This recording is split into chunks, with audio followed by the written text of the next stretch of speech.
Well, Gail, thanks so much for taking time to hang with us today. It's great to see you.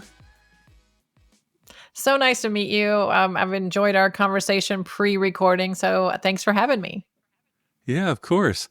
I want to hear your own story of awakening to consciousness, spirituality, mindfulness, however you would describe it. Did you grow up with some sort of spirituality or faith in your home life, or was that newer for you as you aged into adulthood?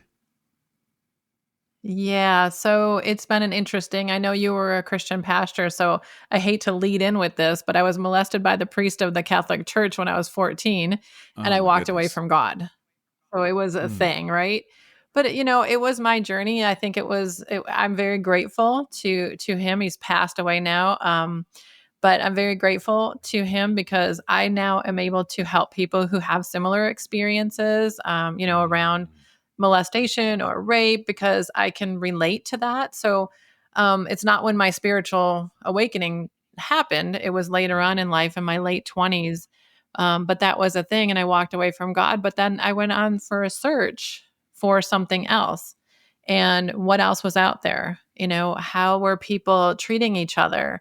Buddhist and Hindus and different explorations that I made. And then in my late 20s, I met a shaman. And so I thought, oh my gosh, like, oh, I know a shaman. And I was enamored, but oh my gosh, probably one of the most bipolar, screwed up people I've ever met. Now that I know what I know. But I was really enamored, and I married him, and I was just going to live this great life, and he was going to help me rewire my brain. And he was teaching me about Carlos Castellanos and Ayn Rand, and the book Atlas Shrugged is one of my favorite books, and Mm. just so much education. So we go to Peru, and we're going to, have the spiritual journey. And he says, um, well, I'm going to go a week before you because I want to spend some time in the Amazon jungle. And I said, okay, I'll meet you there in a week. And I want to experience Machu Picchu and do ayahuasca and just really open my spirituality and learn. And so Mhm. I show up there a week later, and he says, I want a divorce. I fell in love with the assistant tour guide. Mm. So I'm like, okay, am I in the twilight zone here? And he didn't speak Spanish, and she didn't speak English, and he's telling me, "Can you tell her how much I love her in Spanish?" And I'm No I'm way. looking around Are you thinking, kidding me? I No think I way. entered. I swear, it is the my life is stranger than fiction. This is even my late 20s. I didn't even go into before that. Um, I thought maybe I entered some twilight zone, so I was really flabbergasted. And I thought, okay, this is an opportunity to learn. There's a reason why this is happening. And so the tour guide would not let me do ayahuasca. He said, in the state that you're in and you're so angry, I can't let you do it. And it was the right decision, but I was angry and came out to Peru to have this experience, and I Mm. couldn't do any of it. And I probably would have had what they call a bad trip because of the state that I was in. Mhm. So grateful for the experiences, but I really felt like this is when my spiritual awakening started happening, and learning that things aren't always as they seem, and titles aren't necessarily something to that gives you respect. Mhm. You get respect from being a good human, being a good person, and not taking advantage of people. So when people say, "Oh, I'm a healer, I'm a shaman, I'm a this, I'm a that," I use my intuition and I look into their soul. Sure. My goodness. I'm so sorry for all the experiences you have been It's through. It's not part just of so my story. challenging. Trust me. Yeah. It's not my story. I love my life. I have an amazing life. And if those things didn't happen to me, I wouldn't be the person that I am today. So I really am not my story. And that's part of what I think is so beautiful that I've learned is don't be your story. Mhm. Amazing. And I assume then after that experience, things began to unfold for you. Were there a couple of key moments where you can look back and go, okay, wow, that was a big breakthrough moment for me in terms of awakening or taking things to the next level? Or how did that unfold for you? Absolutely. There were so many synchronicities and so many things that happened. So, shortly after I got home from Peru, I decided, well, I need to get some of this anger out. So I joined a Kempo karate school to learn women's self-defense and just kind of beat things up. Not people, but the bag, or doing sparring, and I was doing stick fighting, and I we had a seminar where my Sifu said, we are going to have a special guest speaker. He's Elvis Presley's stepbrother, and he's going to come speak to us. Now, who knew Elvis? It's like knowing Mickey Mouse, right? So I said, this guy is a bozo, right? There's no way he knew Elvis. So I challenged him because I'm a Scorpio and I am kind of just in your face about things. And he says, well, I'll bring books tomorrow and I'll show you all my pictures with Elvis. And I was one of his personal aides and bodyguards. And he took me on the road when I was 16 years old. And I was one of the first to find him, dead in, at Graceland Mansion. I was like, whatever, dude. So he did. He proved it to me. And then we started dating. And then we did a feature film together about his life with Elvis. But the funny thing was, he was an evangelist. And so for somebody that walked away from God and then ends up with an evangelist, that's when I came back to God and source, and there's a higher power, and back to reading the Bible and just studying that again in my life. So there were so many beautiful things that happened, and I know that the universe was taking care of me, and I have so much love and respect for how things work without us really knowing how they work. It just works. You're blowing my mind right now. I'm like, oh my gosh, Catholic priest, shaman, Elvis's stepbrother. You said? Brother, yeah, yeah. His mom married Vernon Presley after Gladys passed away. His mom's name was Dee Stanley, and so his name's David Stanley. Everybody knows him. He's been on, all the shows, Larry King, and he has books, and he's just out there. So everybody knows. If you're in the Elvis community, you know about David. But you're not with him anymore. No, we still talk, but he lives out in Las Vegas area, and yeah, we still talk, but we're not together anymore. That didn't work out. Okay. I mean, that's the second quite phenomenal relationship you have just described. I want to hear number 3. I like, oh, it's going to take it to the next level. Oh my gosh, you're funny. Yeah, amazing. Okay, so as we all do, we go through these ups, downs, twists, turns, these breakthroughs. You've just shared a few. I'm sure you have many more, as do we all. At what point did this whole idea around the harmonic egg begin to come to light for you? Like, describe the scenario in which that came to be? Well, I believe it was because the universe had to get my attention or else I was going to die. I had spent, a number of years in automotive, telecommunications, and then in Hollywood. And I was always an overachiever. I've always been, competitive. And so after like over 20 years, maybe not quite 25, of just the stress of trying to get to the top, if you will, it took a toll on me. Just like it's everybody's healing story.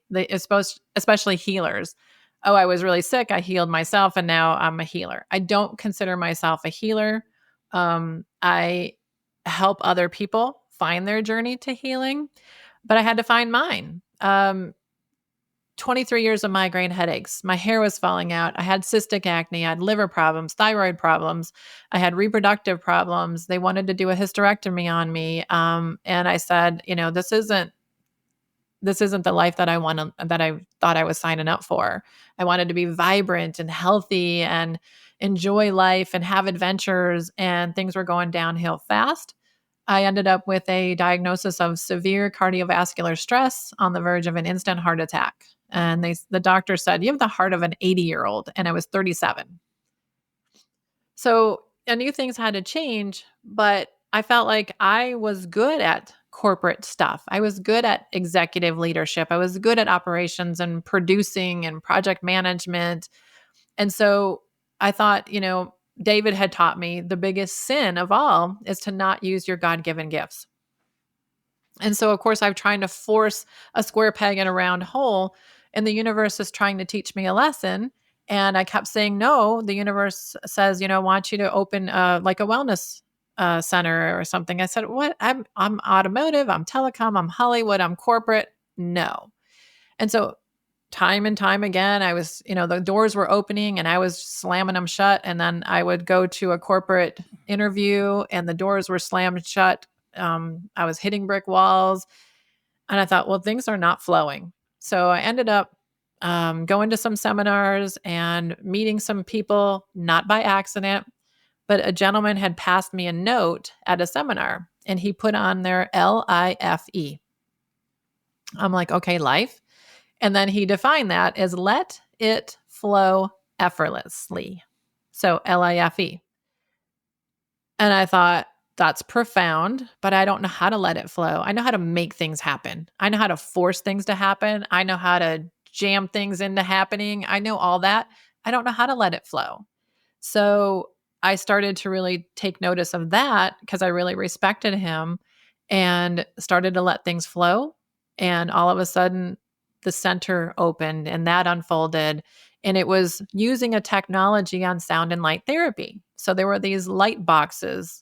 And so my mentor and the inventor of that light box, we became friends and I learned everything I could from him. I'm a researcher. I would be a private investigator. I would be really good at that because I can figure things out and weave things together. And so I opened the center and started to see tens of thousands of people.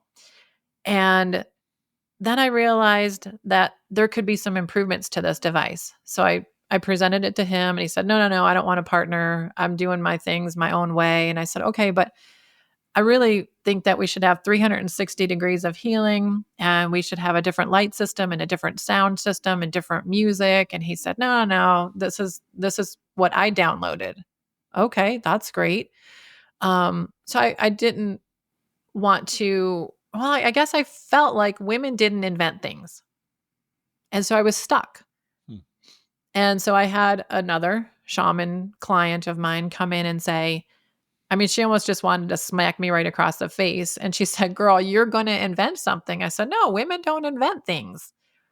And she said, you need to get over your bad self. You're going to invent something. And I didn't want to be the teacher. I didn't want to be out in the public eye. I wanted to be behind somebody moving them forward, like I did with my husband and then David, and just helping him do things, helping the men do things. And so I've really had to take my power back and own it. And that has been probably the hardest thing, is to own that. And people have been so loving to me and so amazing. And I don't get it. Even my sister, she's like, it's just you. You're my sister. I shared a bedroom with you when we were young. And it's just really crazy when people meet me. Oh my gosh. I'm like, it's just me. So yeah, it kind of evolved into the harmonic egg and from me being sick and then me opening a center and then helping others people with their health challenges and realizing that it is my gift. This is my gift. Mhm. Thank you for sharing that. When you talk about this vision that you had of 360 degrees of light and sound, what was it about that was so important to you? Why light and sound? There are so many different, you could have gone down the path of supplements or meditation or ayahuasca, or I mean, you know what I mean? There's different modalities. What was it about light and sound that really drew you? And then how did you then go about the process of invention? Because you did invent something. So I want to hear that story. The like, oh, I tried this and then it didn't work, and then we tried this, and I know that's a lot of questions, but basically, number one, light and sound. Why light Yep. and sound? And then two, just take me through the invention process. Well, somebody said something very profound to me one day and said, we're vibrational beings of light from God, from source.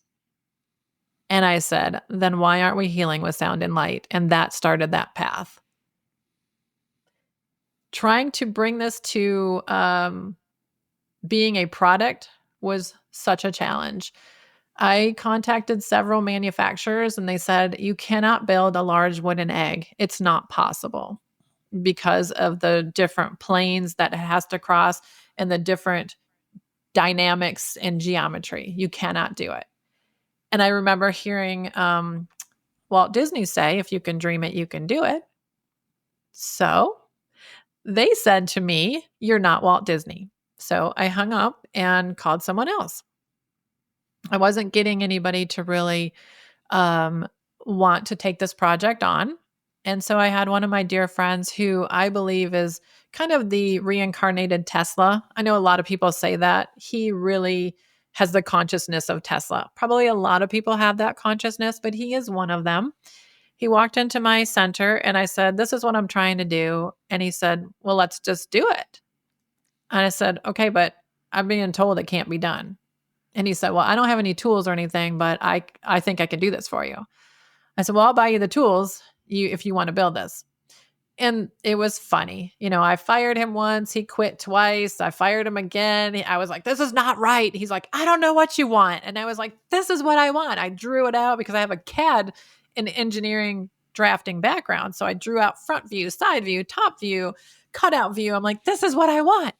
So he kept coming up with different things. He's like, "You know what? Maybe it can't be done." No, it has to be done. So he took about a month off and we started researching things. And I found a terrarium kind of structure in a mall. And that told me exactly how we needed to do the structure of the egg. The way that they had done this was exactly what we needed to do. So I showed it to Wayman and he was like, "Aha, okay, this is how we're going to put it together. And then we're going to panel it. It's going to be perfect." So he was able to build one for me. And there were still some things that weren't right. And I said, "I want a hexagon platform." And he said, "Why?" I said, "I don't know. I just am being shown it needs a hexagon platform." And later on, only to find out that the center of a hexagon can be a portal. And so people are having these amazing experiences, connecting to their higher self, really feeling like it's a galactic technology that they're really immersing themselves into, and feeling like they're really connecting to the universal wisdom of everything and all things. And it was very comical. It looked like it was going to fall down. And I started calling doctors that I was working with. I said, "Can you come in and just check this out? I've got some music I'm going to play." So I had a DO doctor, a acupuncturist, a plant therapist. She talked to plants and she played music with the plants. A shaman, and 6 people that came in and they were my test subjects. And we were testing like, how long should you be in there? How long should the session be? How many days before you should do it again? And so we did this for about 6 months and we came up with a protocol. And it was quite comical to have these characters in my script, if you will, to bring this to the world. And then I had 2 clients walk into my center and I had usually kept that door closed. I didn't want anybody to see it because it looked really like it was going to fall down.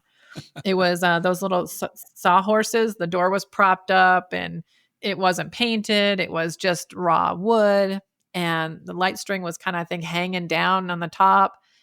And they happened to see it with the door open. They said, "Can we buy one of these?" And I was like, "Why would you want to buy this?" I was just trying to create it because I thought it would be cool. And so that was 2016, 2017. These 2 ladies bought 2 of them. And now we've sold over 250 in 12 countries. Wow, amazing. The egg shape itself, why egg versus, say, a round sphere or a Yeah. box of some sort? Well, the box, and if you have spiritual listeners, and and I know you do, a lot of times that entities can store in a 90-degree like corner. And so I wanted something that people couldn't release something and then it would be attaching to someone else. And I had a lot of shamans my center was called the Healers Center. So I had doctors, I had chiropractors, my horse's vet was there, my dentist came to the center, the shamans, the massage therapists, they were coming to the center. And so they taught me a lot And they said with the old light box, they said there were entities that were left behind from other clients. Now, I'm an engineer from Detroit. That didn't make any sense to me. What do you mean, an entity? And so I found that there are energies that we leave behind, and there are energies that we attach to other people, not intentionally. Sometimes it is intentionally. And there are energies that we attach or take on, and it's a whole circle. And we need to learn how to clear those things and not walk around like Swiss cheese because we've missing pieces of ourselves or we're taking on pieces of someone else. And so the 360 degrees could have been a sphere or maybe like a Vesica Pisces. But I thought, well, life comes from an egg. Why don't I just make it an egg shape? And then the name came in as Harmonic Egg. We're playing music in an egg. It's a harmonic egg. So that's where the name came from. And everything just fell into place so easily and it flowed. I let it flow. Those first six or so people that were testing it, that were kind of experts in their own field, what was their experience like? What was their feedback that they were given in those early days? Oh my gosh, that's such a great question. They were having profound effects, like detoxing, clearing. One lady had a really systemic herpetic virus. And what she noticed was this herpes virus just came out with a vengeance right after a session. And then I've known her now for 15 years, never had it again. So they felt like it was things were coming up systemically to release at a very cellular, deep level trauma. My experience was I remembered being born. So I was also a test participant, but I didn't really trust my results because I was biased. And I remember being in there and I remember seeing my like almost floating above my body in the hospital room as I was being born. And I see my mom and dad and I see the nurses and I hear she's here with almost somebody rubbing their hands together with excitement. And I thought the doctors could care less if I'm here, as long as they get paid for their, duties of, delivering a baby. And my dad seemed really scared, but loving. And so I thought, did I just make this up? Because this is who I am. I'm like, I think I just made that whole thing up. And so I called my mom and dad. They were still alive at the time. They're both passed now. And I called them up and I said, was dad there when I was born? My mom said, yeah. Okay, good. Then that is real. And was dad scared? And my dad said, no, I wasn't scared. And my mom said, you were scared. I won't swear. You were scared to death. And so at that moment, I feel like I smashed love and fear together. And it took me about 45 years to move those two things apart.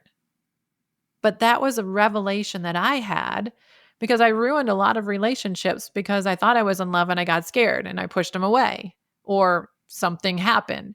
So I realized that at that moment, whoever was saying she's here must have known I was going to be doing something to help humanity, as we all are here to do something.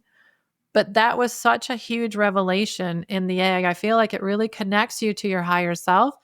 It clears things out of the cellular, like trauma memory. It releases things systemically. And we're vibrational beings of light and sound. So, light and sound for healing just made sense to me. Mm. So we've been talking a lot about the creation of the egg, the invention of it. Tell me about the experience of it. Like if I walk up to it, and you said there's about 250 around the world. I assume some are in homes, some are in studios. If I walk up to the egg, walk me through the experience. What would it all entail? When you walk into a center, what I wanted to create was a protocol of love. And so I made our brand attributes for the Harmonic Egg Company: love, integrity, reliability, and community. We're not a franchise, it's a divine feminine business model of cooperation and love. And so I know you'll understand that because you're a bringer of love. And so I wanted to create a loving experience that people didn't feel like a number or a dollar amount. So I wanted my egg guardians, as we lovingly call them, to talk to these people. what is going on with them, asking them about their life. And I believe most disease is emotional. So we'll store anger in our liver, we'll store fear in our kidneys, we'll store grief in our lungs, and the list goes on and on. And so I wanted them to get to know these people. If you have stomach issues, it could be because you're worried, not because you have an ulcer. And so I didn't want what I saw my parents going through being in the medical system. I didn't want that experience for people. I wanted them to be able to share and have more than 5 minutes with a doctor. So they see this person who's loving and they're going to ask them, what do you want to work on? And they're going to share, okay, well, what made you have that intention? So we're setting an intention that they're going to take into the egg, and we're going to create a musical prescription just for them. So we have all these different music pieces, which we can talk about the music here in a minute. Each different music piece is a different waveform with different instruments, and we don't use MP3 files. And so they create a musical prescription for them, and then they look at what light colors would match this intention to help them to strengthen a chakra or bring a different color vibration into their life to manifest something that they want to have.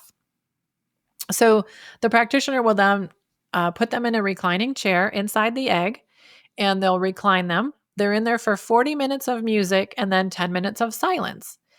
And I read an article from a German doctor. It was a white paper who said if you do a deep meditation or a healing with music, it's best to do 6.5 minutes of silence at the end so that it'll best integrate, so that it will really take your nervous system and show your nervous system, hey, this is how we want to be, not stuck in fight or flight, but this very calming, relaxing state of being. So I created 10 minutes of silence at the end. So you're in there for 50 minutes total, reclined in what we call a zero gravity chair.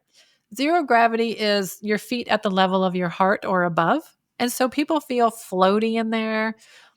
There no reason for somebody claustrophobic to start freaking out because there's a doorbell in there and they can push the doors open on their own. And so I just wanted them to have this experience where when two or more are gathered in a certain intention, that can help manifest it much more quickly.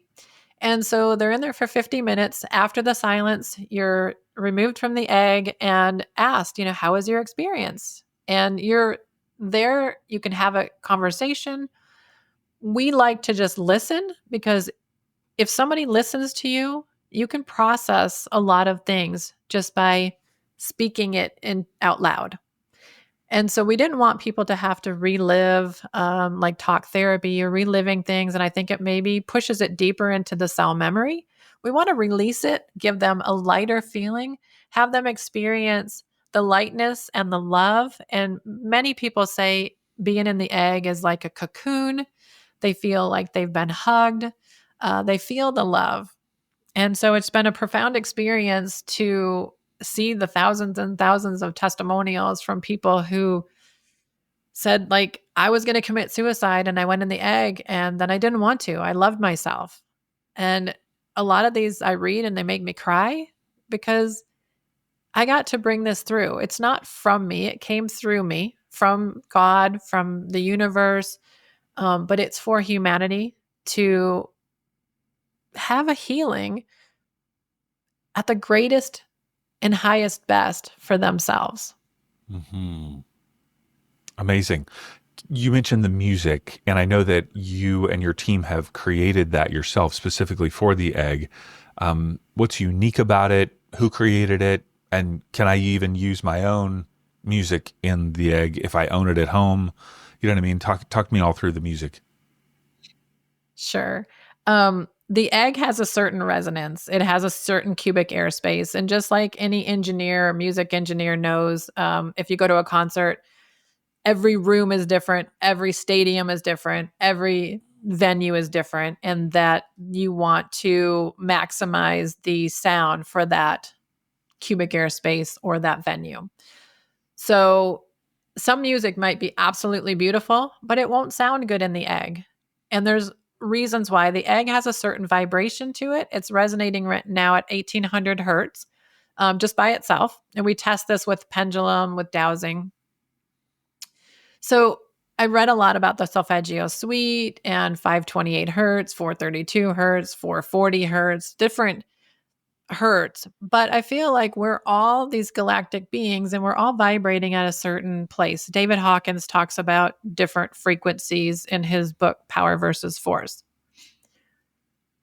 I feel like sometimes I might be vibrating at 800 hertz, and sometimes when I'm angry, I might be at 200 hertz. So for me to say I want to play 528 hertz for somebody that's vibrating at 800 hertz, I feel like I would bring them down. So I wanted to create something that went outside of that. And we use the waveforms of instruments. So we've learned that the waveform of drumming is helping to build the immune system, and the waveform of flute is helping the liver, and the waveform of the piano is helping the nervous system and resetting the autonomic nervous system. And so I thought, this is brilliant. And again, it came through me, it's not from me. And I just synchronistically, I'm always finding the right book or the right person that will educate me that I can take my work to the next level. So I really love the music. I do produce most of the music with musicians. They have to have a high heart energy. They have to be in a place of wanting people to heal from their work. So I had a musician over to the house yesterday. I do have an egg at my house. And he said, I want to do a mixing session in the egg, with the egg, for the egg. So he said, I want this to be perfect. And I want everybody who experiences my music to really feel the healing energy of it. This piece that we're working on is about oxygenating the body. We're going to call it Breathe. And he's such a beautiful soul. But he's also a first responder. He's a police officer. This is his side gig. And just such a loving spirit. And so he was in there, he was downstairs for 2 hours, tweaking and making sure that it panned the right way and that the music was going to be perfect for the egg. When he listens to it with headphones, he said he didn't get the same experience. But in the egg, because it's the different resonance, he said it just was a whole different mixing session than he's ever done for any kind of music. So we really try to do the music with love, integrity, and have have it help every single client that comes in with the intention that they want for their session. Not everyone's going to get what they want, but they get what they need. Mm-hmm. If I own one at home, am I trained on the lighting to select or the music to select? Or is there some automated, settings? How does that work for someone who has one in their home environment?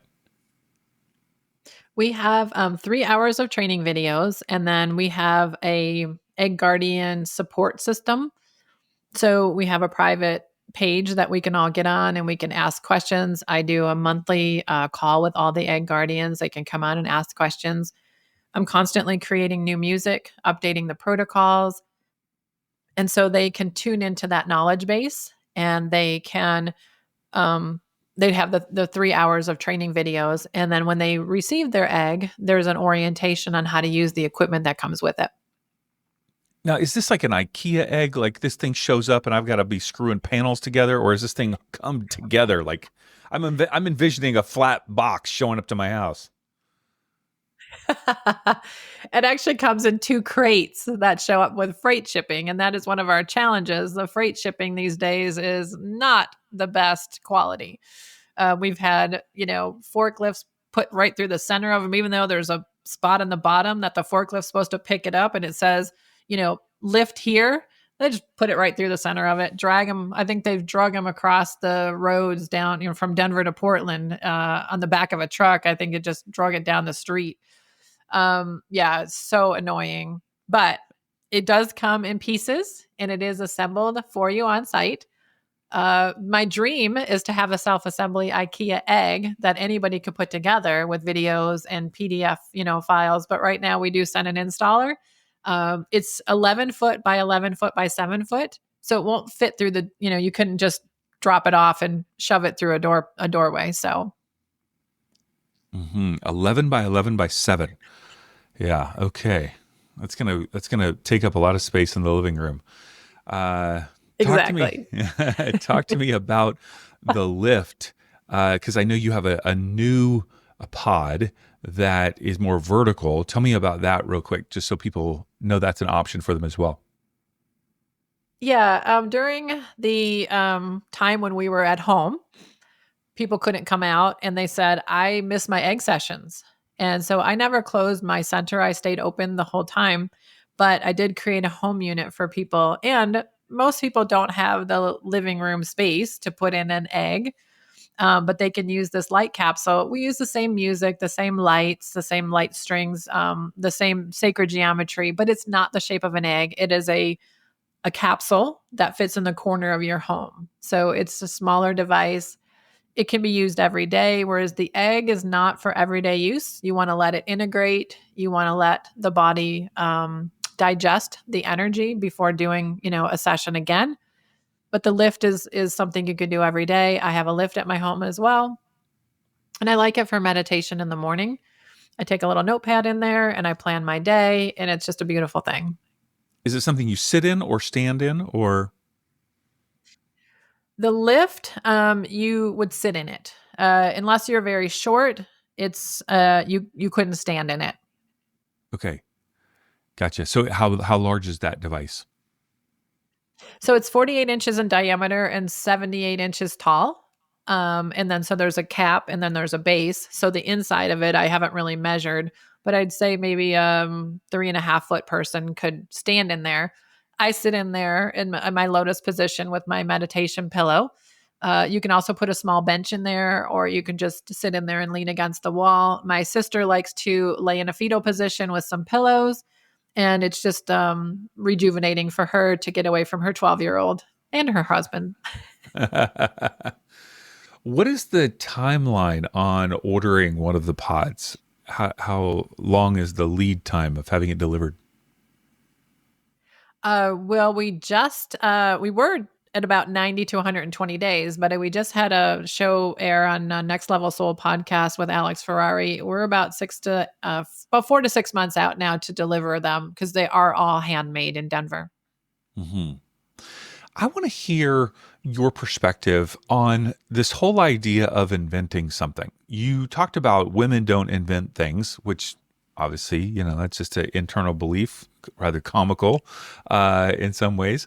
Um, if someone is listening, whether they're, however they would identify, and they have an idea, perhaps let's just say it's not a physical project, physical item. It could be a book. It could be an album. It could be a clothing line. It could be, anything. Um, what advice or encouragement would you give them in terms of just the challenges that come through all of that? I mean, there's challenges in just even starting, as you found, and then challenges in the middle. The middle is the worst for me, for most, and the glorious end. But what encouragement or advice would you give them? That's a great question, and I have a lot of advice because I've been through it, and I've tried other things that didn't work. I've helped other people, and after I left, watched them just everything fell apart because they didn't have any focus. But I will go back and say because I spent 10 years in automotive in the 80s. I think that's where that limiting belief came from that women don't invent things because I worked with a bunch of men. So I'm glad I was able to overcome that. So women out there just know that you can do anything. I mean, anybody can do anything. So I think the biggest thing is focus. So you want to eliminate fear and have focus. I have friends who have 101 inventions. They've never put one out there. And I think that the impressive thing is even to get one out there. The impressive thing is not you have 101 inventions that you're not doing anything with and you never will. So as an entrepreneur, as a businesswoman, I would say that having focus, you can't do 101 projects well, but you can do one well. So if I had 101 projects, I'd start with one and I'd focus on that, build a project plan, build a budget, figure out what you're going to need to launch that, get some people involved with it, create a team and a community around it. And that's really what I've done. And everything has just worked out. I can go into probably hours and hours of how to launch a project, but having the project management background really helped because I could build the project plan in my head, put a budget to it, and I could communicate what my objective was to an audience. And so there's a lot of inventors who are really shy. And so they need to find a spokesperson that can maybe speak for them. Um, if you don't have money, it's just energy. Come on, guys. Like it's just energy. So just create the energy of money because that's all it is energy. I created the energy to create, this is crazy, but it happened. I created the energy to create the prototype for the egg by being in a car accident. Don't ask me. This is what happened. I was in a car accident. I was hit 60 miles an hour. I was T-boned. I had a near-death experience. And then after the event, the insurance company called and said it was our driver's fault. So we have to do a settlement. I said, no, I'm not going to sue anybody. No, you don't understand. We have to do a settlement. The number of energy exchange of money that they sent me was exactly the money that I built the prototype with. Amazing So ways. you can manifest anything. It wasn't probably the best way that I would have manifested it, but that's what happened. Got to clarify. I want a large sum of energy to come into my life that does not hurt me physically, emotionally, spiritually, financially, relationally. Exactly. Careful what you wish for, right? Yeah. I also want to bring to people's attention your book from several years ago, Unlocking the Ancient Secrets to Healing. Who is this book for and how would it benefit them? So anybody who wants to read about this crazy person, Gail Lynn's story and how she got to where she is, that's the part one of it. Part two is a lot of research on sound therapy. Part three is light therapy. So you have different components of the book that prove the efficacy of sound and light therapy from a medical perspective. Not necessarily together, but separate, so that people can read different references on how sound and light works, why it works. And then there's stories from musicians and a DO doctor and clients that tell their story about their journey with the harmonic egg. So I think it's for everyone, entrepreneurs who want to see like how crazy life can get, but how you can still overcome. And no matter what happens to you, you don't have to be your story. You can get through anything, really. Mm-hmm. Overcome, adapt and overcome is what my Navy boyfriend says. Adapt and overcome. So you're going to be speaking at Conscious Life Expo in February in Los Angeles. Tell us about what are you presenting about? Well, it'll be a little bit of a surprise, but it will be sound and light therapy. But I'm going to focus more on when a tone is missing from your voice, how it can correlate to emotional and physical ailments. So I think it's going to be really interesting for people to learn that. Trauma can create the absence of a tone, and then all of a sudden things start spiraling out of control. And what if you could just replenish a tone and you could heal? So I want to present that to people to get their minds blown and thinking, but I'll talk about sound and light therapy, of course. So I'm really excited. It'll be my first time speaking at Conscious Life Expo. And so I'm really excited. I'm going to be on a panel one day. I'll have a lecture and I'll have a workshop. Have you attended the expo before? No, I have not. Oh my goodness, Gail, you are going to be mind blown. It is just incredible experience. And for those of you who are listening, really encourage you, if you're in Southern California, to join us. Conscious Life Expo in February 2025 is the one we're referring to, but it's every February. ConsciousLifeExpo.com, of course. So, Gail, if people are interested in learning more about you, the Harmonic Egg, what's the best place for them to reach out? All right, well, let's go back to Conscious Life Expo really quickly. I am so excited. I've heard amazing things, and I feel like it's the tribe. It's the people that come together in love, with love, for supporting each other on this journey of life. So I'm really excited to meet a bunch of people there. I'm sure I'm going to be energetically drained from just giving and receiving that the whole 3 days. I'll need a rejuvenation afterwards, but I'm really excited about the expo. Can't say it enough. To find me, harmonicegg.com. I also have just produced a documentary. It's called It's Time. The website is itstime.love. And it's, again, a Conscious Life Expo, right up their alley, how to bring more love and kindness and less judgment to the world, and then incorporating sound and light therapy into your healing journey. Wonderful, wonderful. Well, I'm excited to be able to meet you in person in LA and say hello. And I'm thankful for all that you're bringing into the world. I know a particular individual who owns a harmonic egg in her home here in Southern California, and just loves it and is an evangelist for you, spreading the word. Yeah, so beautiful. So thank you so much for sharing your story and your wisdom with us today, Gail. I appreciate it. Thank you. Thank you.